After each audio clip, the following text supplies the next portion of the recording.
yeah, the external, what everybody kind of was like assuming was happening. And then there was like real internal stuff. And in the high-stakes world of international soccer, where medals are won with sweat and discipline, and where emotion is often set aside for focus and performance, love isn't usually part of the game plan. Yet behind the glare of stadium lights and the roar of thousands of fans, a quiet, enduring love story unfolded. One that remained largely hidden in plain sight for nearly a decade. Tobin Heath and Christen Press, two icons of the U.S. women's national team, USWNT, were not just teammates. They were something more, something deeper and more complex. And as they finally opened up about their journey, they revealed a story that is as much about resilience and identity as it is about romance. It started under a tree. Not just any tree, but one nestled far from prying eyes, on an off-the-grid national team trip meant to offer some peace and clarity. There, in a stolen moment, Tobin and Christen shared a kiss, a tender acknowledgement of feelings that had grown quietly amid the intensity of elite sport. They didn't know it at the time, but they were being watched. The moment, meant to be theirs alone, had been observed without their knowledge. It's one thing to be caught in the moment, but to be secretly caught, to not even know for how long, that adds a different kind of weight to it. The secrecy wasn't born from shame, but from the environment. At the time, the USWNT was a world of tight schedules, rigid expectations, and constant scrutiny. It was 300 days a year together, living and breathing soccer. The lines between personal and professional blurred to the point of non-existence. And falling in love, especially within the team, was never part of the rulebook. What followed that kiss was, in their own words, messy. No one, including us, expected us to fall in love, Tobin admitted.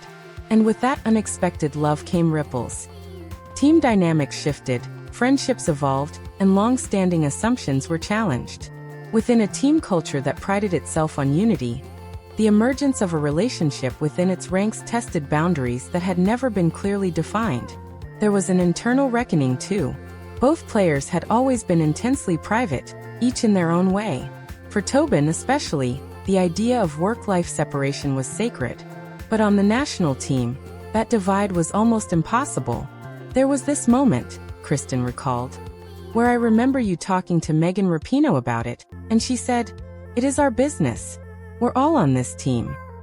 That really rubbed up against your desire for privacy. But it wasn't all difficulty.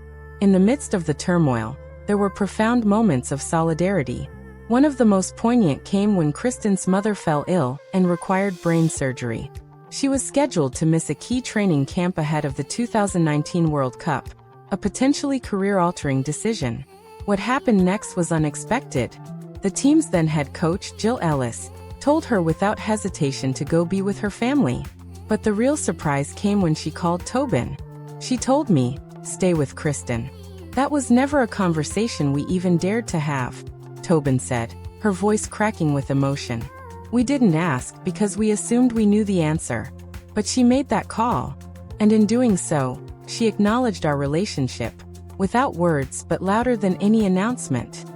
The pair had never wanted their relationship to eclipse their professional mission. The national team came first. Always.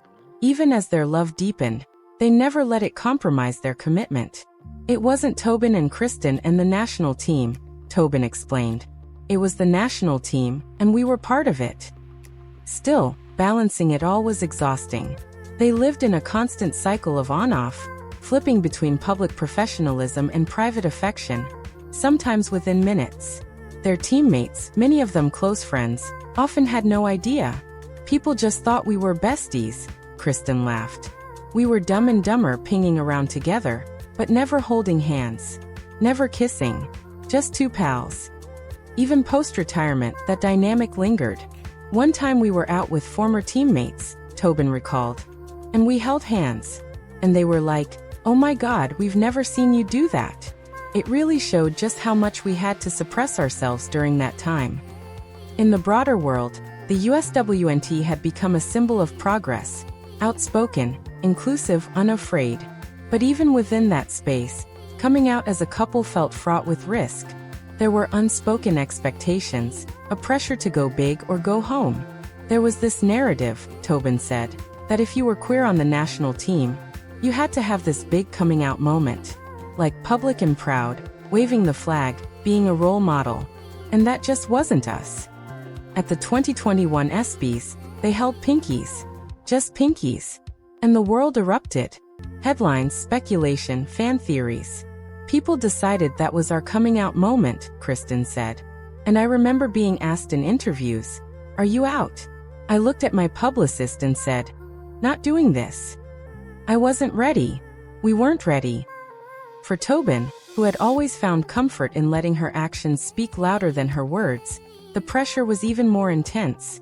"I've only ever been loud on the field," she said. "That's what's true to me." Over time, though, something shifted. They began to see the other side of visibility, the reward, not just the risk. A queer community that embraced them, a fan base that had grown up with them, who saw themselves reflected in their journey. The very thing they feared, rejection, turned into something beautiful. "I used to think there would only be consequences for being gay," Christen admitted. "But actually we've received so much love, so much celebration and joy."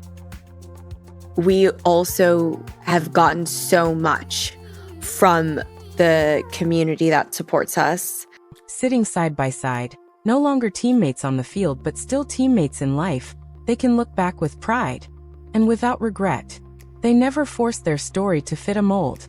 They built their own space, on their own terms. Long before the kiss under the tree, before the World Cups and the love and the struggle, there was a beach in Portugal. We weren't even dating yet, but we had this long, philosophical debate. What should come first, soccer or love?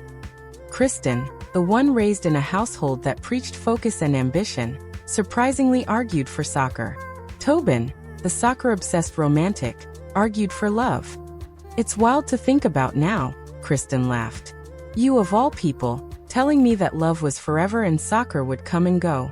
But you were right." Retirement brought more than rest. It brought clarity.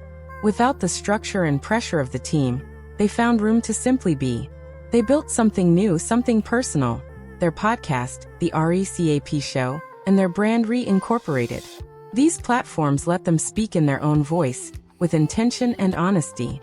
Instead of going on some stage that doesn't represent us to announce who we are, Tobin said, "We created our own." They never had the luxury of an easy love story. But that's part of what made it real. It was a love they had to fight for, nurture in secret and protect. And now, as they share their story with the world, they do it not to make a statement, but to offer another way. A quieter, softer, still powerful version of love and pride. "I think we've shown a different way," Christen said.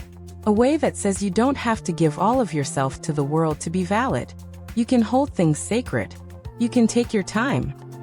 Their story isn't one with a dramatic public declaration or a Hollywood finish. It's a story that lives in the details, in the sacrifices, the unspoken support, the way one phone call from a coach changed everything. It's in the small moments, a pinky hold, a late-night talk, a kiss under a tree. And it's still unfolding. As Tobin wiped tears from her eyes at the end of the conversation, Christen gently teased her. "Tobin's crying. She's exhausted. And when we get home, she'll say, 'Enough.'" But for once, they had said everything. They had told their story their way. So thanks to all of you all for letting us tell our story. Yeah.